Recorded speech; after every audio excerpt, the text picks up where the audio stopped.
अगर आप ये समझते हैं कि आपका पिछला साल 2023 बहुत अच्छा नहीं गुजरा या फिर वैसा नहीं गुजरा जैसा कि आप चाहते थे, तो कुछ ना कुछ ऐसा है जो हमें अपने जीवन में बदलना पड़ेगा।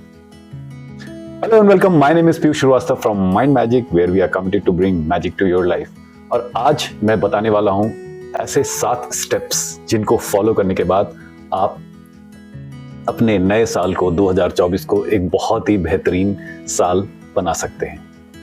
तो तैयार हो जाइए, मैं आपको ऐसे 7 स्टेप्स बताने वाला हूं जो कि आपके लाइफ में एक गारंटीड चेंज लाने वाले हैं। स्टेप नंबर 1 है start doing a life audit. अब लाइफ ऑडिट क्या होता है? मतलब आप अपने लाइफ के 8 ऐसे एरियाज ले लें और उन एरियाज के बारे में एक थोड़ी सी डीप थिंकिंग करें और सोचें कि इन एरियाज में मैं कहां पर स्टैंड करता हूं और एग्जैक्टली मैं कहां जाना चाहता हूं। क्या गैप है जो मेरी करंट सिचुएशन है, मेरी परिस्थिति है, वर्सेस जहां आप जाना चाहते हैं, जहां आप अपने आप को पहुंचाना चाहते हैं। तो ये एरियाज हैं आपकी हेल्थ, आपका पर्सनल फाइनेंस, आपका पर्सनल डेवलपमेंट, आपके रिलेशनशिप्स, आपका करियर, आपका सेल्फ केयर, आपकी होम लाइफ और आपका फ्री समय, या आप उसको एक हॉबी भी मान सकते हैं। तो आप इन सारे एरियाज में कहां पर स्टैंड करते हैं और कहां जाना चाहते हैं, क्योंकि जब तक आपको ये नहीं पता कि आप कहां पर हो और आप कहां जाना चाहते हो, तब तक आप वहां पर पहुंच पाओ इसकी उम्मीद और इसकी बारे में सोचना ही शायद बहुत मुश्किल हो जाएगा, क्योंकि आपको पता ही नहीं कि आप कहां जाना चाहते हो। तो ये क्लैरिटी, ये मैप आपके लिए बहुत ज़रूरी है। तो स्टेप नंबर 1 है एक लाइफ ऑडिट करना, जिसमें आप ये जानना चाहो कि आप कहां पर स्टैंड करते हो, कहां पर हो और एग्जैक्टली आप कहां पर जाना चाहते हो।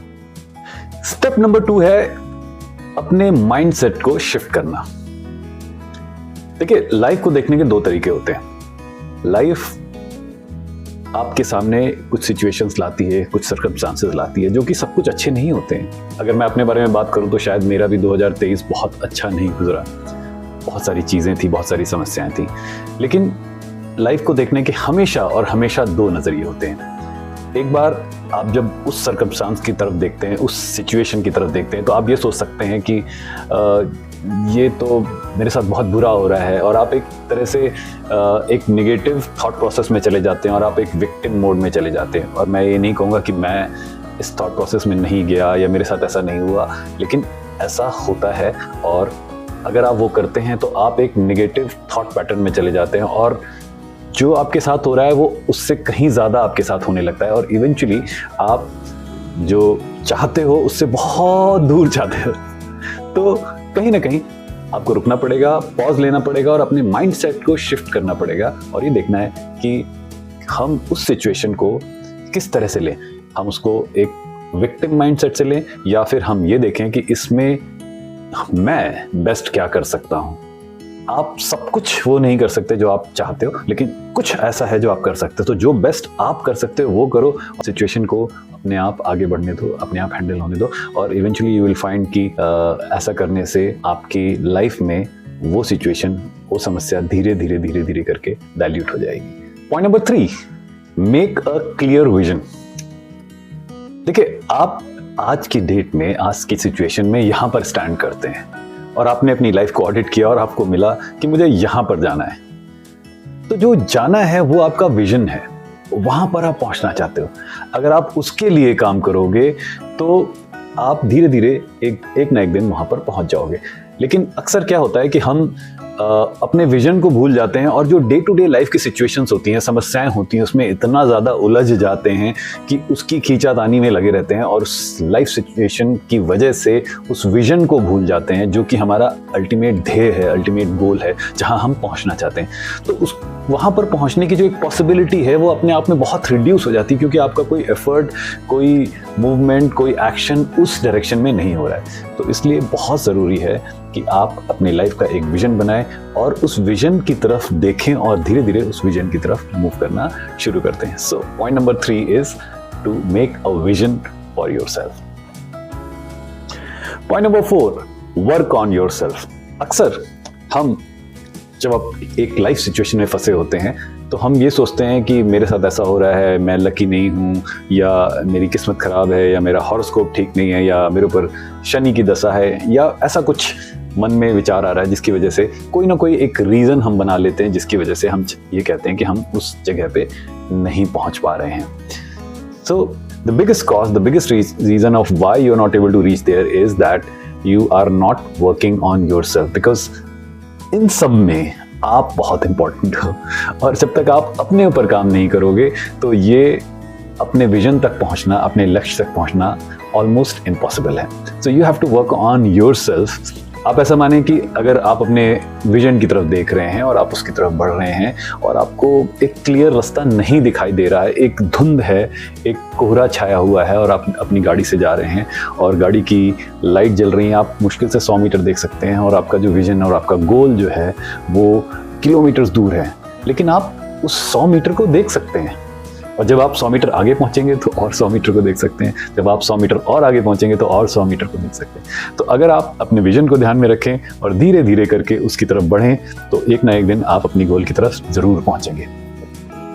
पॉइंट नंबर 5, बहुत इंपॉर्टेंट पॉइंट, अपने एनवायरनमेंट को अपने सक्सेस के लिए डिजाइन करें. जैसा आपने देखा होगा कि आप कहीं से आए, आपने सामने पड़ा हुआ फ़ोन देखा, उस फ़ोन को उठाया, और फ़ोन को उठाने के बाद आपने इंस्टा को स्क्रॉल किया और इंस्टा में एक रील देखी, उसके बाद दूसरी देखी, तीसरी देखी, चौथी देखी, और करते करते पता चला कि 1 घंटा निकल गया और आप अल्टीमेटली अपने उस प्रोडक्टिव काम को जो आप करना चाहते हैं उसको भूल के आप इंस्टा की रील्स को स्क्रॉल कर रहे हैं. उसके बाद आप थक गए और इवेंचुअली आपकी प्रोडक्टिविटी ऑलमोस्ट ज़ीरो हो गई.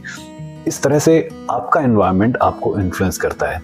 कई बार आपकी लाइफ में ऐसे कुछ लोग होते हैं जो आप एक टाइम वेस्टर की तरह से काम करते हैं. जैसे ही आप उनसे मिलते हैं वो अपनी कहानियाँ बताना शुरू हो जाते हैं, आपको बहुत सारी चीज़ें बताने लगते हैं, या कुछ ऐसी बातें करने लगते हैं जिनका कोई सेंस आपकी लाइफ में बनता नहीं है, लेकिन आप कर्टसी में उनसे बात करते रहते हैं, उनकी बातें सुनते रहते हैं, और इवेंचुअली आप अपनी लाइफ के टाइम को वेस्ट करते हैं.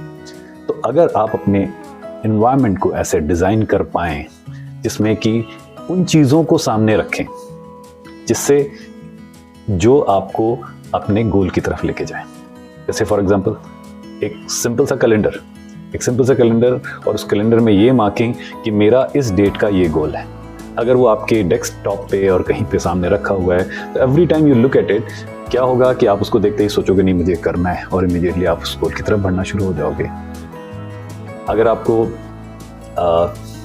जॉगिंग करनी है, अगर आपको हेल्थ के लिए, फिटनेस के लिए काम करना है, तो अगर उतरने के साथ ही आप अपने बेड के थोड़ी दूर, थोड़े सामने पर अगर अपने जॉगिंग शूज़ को रख लेंगे, तो जैसे ही आप उठेंगे और सामने जॉगिंग शूज़ सामने पड़े होंगे, उनको देखते ही आपके मन में आएगा चलो इसको पहन लें और जॉगिंग करने चले जाएं. तो शायद आप अपने हेल्थ गोल को अचीव कर पाएँ.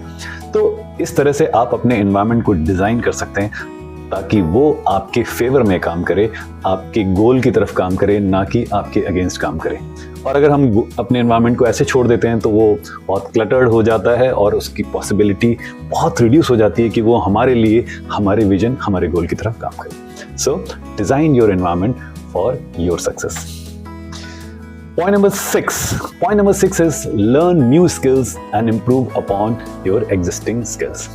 ये एक ऐसी चीज़ है जिसमें कि बहुत सारे लोग बचते हैं, स्पेशली अगर आपने कोई प्रोफेशनल कोर्स किया है, या आपने कोई MBA किया है, या आपने कोई ऐसी चीज़ कर ली जिसको करने के बाद आपको लगा अब मैंने तो बस कर लिया, मैंने पढ़ाई कर ली, अब मैं जॉब करूं, या मेरी एजुकेशन मेरे लिए सफिशिएंट है, और वही आपके लिए एक रुकावट, एक बैरियर बन जाती है. बिकॉज अगर आपको इस लाइफ में, इस एनवायरनमेंट में, इस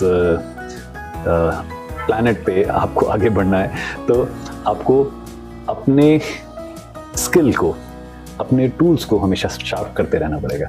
और उसके लिए आपको हो सकता है नए नए कोर्सेज लेने पड़ें. आज की डेट में बहुत सारे ऐसे नए कोर्सेज अवेलेबल हैं जो आप अपनी फील्ड के बारे में चुन सकते हो, और जिससे आप अपने उन टूल्स को शार्प कर सकते हो जो कि शायद आपकी बेसिक एजुकेशन से उतने शार्प नहीं है. तो अगर आप कॉन्स्टेंटली अपने ऊपर काम करते रहोगे तो एक दिन आप पाओगे कि आपकी जो कैपेबिलिटीज़ हैं अपने सब्जेक्ट को लेके वो इतनी ज़्यादा बढ़ गई हैं कि ऑटोमेटिकली उसका रिस्पॉन्स आपको आपके एनवायरनमेंट से मिलेगा, आपके क्लाइंट से मिलेगा, आपके टीम से मिलेगा, और वो आपकी सक्सेस में कॉन्ट्रीब्यूट करेगा. So learn a new skill and tune fine tune your old skills. Point number 7, avoid activities that can hinder your success. अगर आप अपनी लाइफ को ऑडिट करेंगे तो आप देखेंगे कि दिन भर में आप ऐसी बहुत सारी चीजें करते हैं जो कि आपके लिए रेलेवेंट भी नहीं होती और वो आपकी लाइफ में आपके लिए उतना इम्पोर्टेंस नहीं रखती, लेकिन फिर भी हम उनको करते हैं। तो ऐसा करने से अगर आपके जो 24 घंटे हैं उनमें से आपने 6 या 7 घंटे इन एक्टिविटीज़ में निकाल दिए तो आपके पास समय ही नहीं बचता अपनी उन एक्टिविटीज़ के लिए काम करने में के लिए जिनकी वजह से आप अपने गोल, अपने विजन की तरफ बढ़ सकते हो। और ऐसी बहुत सारी निगेटिव एक्टिविटीज़ आपको अपनी लाइफ में मिलेंगी, जिसमें कि हो सकता है किसी दोस्तों से अननेसेसरली चैट करना, या फिर अननेसेसरली वेब को सर्फ करना, या फिर जैसे मैंने कहा था कि इंस्टा स्क्रॉल करना या यूट्यूब स्क्रॉल करना।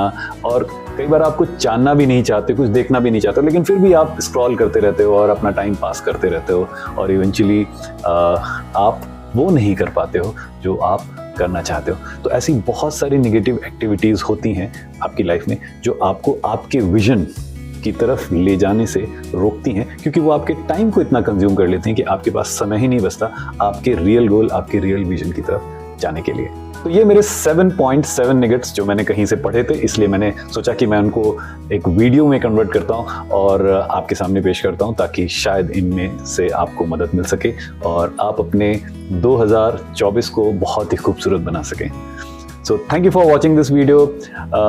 Have a great day, great life. Have a wonderful, wonderful, wonderful 2024. Thank you very much. Bye-bye. God bless you. Namaste.